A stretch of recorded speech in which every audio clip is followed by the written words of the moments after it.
ಮುಂದೆ ಬಂದಿದ್ದ ಬುಡ್ಬುಡ್ಕೆ ಹೇಳಿದ ಅದೊಂದು ಮಾತು ಆಕೆಯ ನಿದ್ದೆಗೆಡಿಸಿತ್ತು. ಅದರಿಂದ ಗಾಬರಿ ಆಗಿದ್ದಂತಹ ಮಹಿಳೆ ಗಂಡನ ಶ್ರೇಯಸ್ಗಾಗಿ ಮೈ ಮೇಲಿನ ಚಿನ್ನಾಭರಣವನ್ನ ಕಳ್ಕೊಂಡಿರೋ ರೋಚಕ ಕತೆ ಹೇಳ್ತೀವಿ. ಈ ಸ್ಟೋರಿ ನೋಡಿ. ಒಂಟಿ ಮಹಿಳೆಯರೇ ಹುಷಾರ್ ಹುಷಾರ್. ಪೂಜೆ ಹೆಸರಲ್ಲಿ ಚಿನ್ನ ದೋಚಿದ ಬುಡುಬುಡಿಕೆ. ಸಾಮಾನ್ಯವಾಗಿ ಹಳ್ಳಿ ಪ್ರದೇಶದಲ್ಲಿ ಬುಡುಬುಡಿಕೆಯವರು ಬರೋದನ್ನ ನೋಡಿದ್ದೇವೆ. ಮುಂದೆ ಆಗೋ ಕೆಲವು ಅನಾಹುತಗಳ ಬಗ್ಗೆ ಶಕುನ ನುಡಿತಾರೆ ಅನ್ನೋ ನಂಬಿಕೆ. ಆದ್ರೆ ಇತ್ತೀಚೆಗೆ ಬೆಂಗಳೂರು ನಗರದಲ್ಲಿ ಇದು ವಂಚಿಸೋ ವೃತ್ತಿಯಾಗಿದೆ.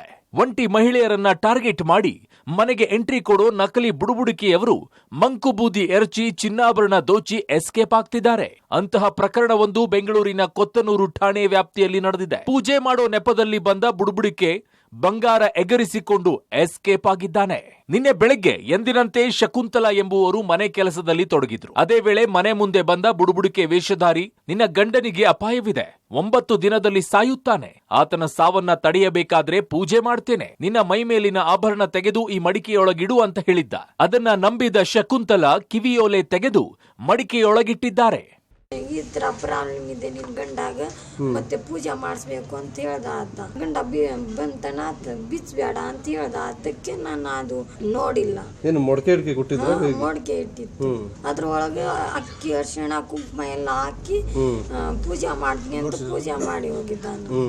ಬಿಚ್ಚಬೇಡ ಅಂತ ಹೇಳ್ದ. ಅದಕ್ಕೆ ನಾನು ಬಿಚ್ಚಕ್ ಹೋಗ್ಲಿಲ್ಲ. ಅವ್ರು ಬಂದ್ಮೇಲೆ ನೋಡಿದ್ರೆ ಅದರಲ್ಲಿ ಇತ್ತಿಲ್ಲ ಹೋಲೆ. ಅದಕ್ಕೆ ಎಲ್ಲ ಹುಡ್ಕಾಡ್ಕಾಸಿ ಆಮೇಲೆ ಕಂಪ್ಲೇಂಟ್ ಕೊಟ್ಟಿ.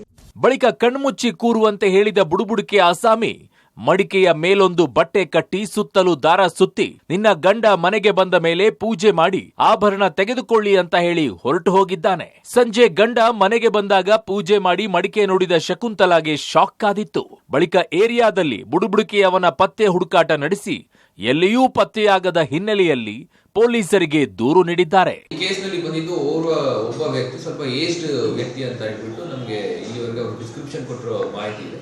ಇನ್ನು ಇನ್ವೆಸ್ಟಿಗೇಷನ್ ಅಲ್ಲಿ ನಾವು ಡೀಟೇಲ್ಸ್ ಕಲೆಕ್ಟ್ ಮಾಡೋಣ. ನೆಕ್ಸ್ಟ್ ಡೀಟೇಲ್ಸ್ ಯಾರನ್ನು ಮನೆಗೆ ಬಂದ್ರೆ ಅನ್ವಾಂಟೆಡ್ ಮತ್ತೆ ಸ್ಟ್ರೇಂಜರ್ ಪರ್ಸನ್ ಅವ್ರಿಗೆ ಎಂಟರ್ಟೈನ್ ಮಾಡಬೇಡಿ. ಅಪರಿಚಿತರು ಬಂದಾಗ ಆ ಥರ ಏನಾರೋ ಮಾಡಿದ್ರೆ ಕೂಡ ಅವ್ರಿಗೆ ಯಾವುದೇ ಬೆಲೆ ಬಾಳುವ ವಸ್ತುಗಳನ್ನ ಅವ್ರ ಕೈಗೆ ಕೊಡ್ಲಿಕ್ಕೆ ಹೋಗ್ಬೇಡಿ. ಮತ್ತೆ ಅವ್ರಿಗೆ ಮನೆ ಒಳಗಡೆ ಬಿಟ್ಕೊಳ್ಳಿಕ್ಕೆ ಹೋಗ್ಬೇಡಿ. ಮತ್ತೆ ಏನಾರೋ ಸಸ್ಪಿಷಿಯಸ್ ಮೂವ್ಮೆಂಟ್ ಕಾಣಿಸ್ತು ಅಂದ್ರೆ ಏನಾರೋ ಅನುಮಾನಾಸ್ಪದ ವ್ಯಕ್ತಿಗಳಿದ್ದಾರೆ ಅಂತ ಹೇಳಿದ್ರೆ ದಯವಿಟ್ಟು 112ಗೆ ಕರೆ ಮಾಡಿ. ನಮ್ದು ಪೊಲೀಸರು ಬಂದ್ಬಿಟ್ಟು ಅಲ್ಲೇ ತಕ್ಷಣ ಅಟೆಂಡ್ ಮಾಡಿ.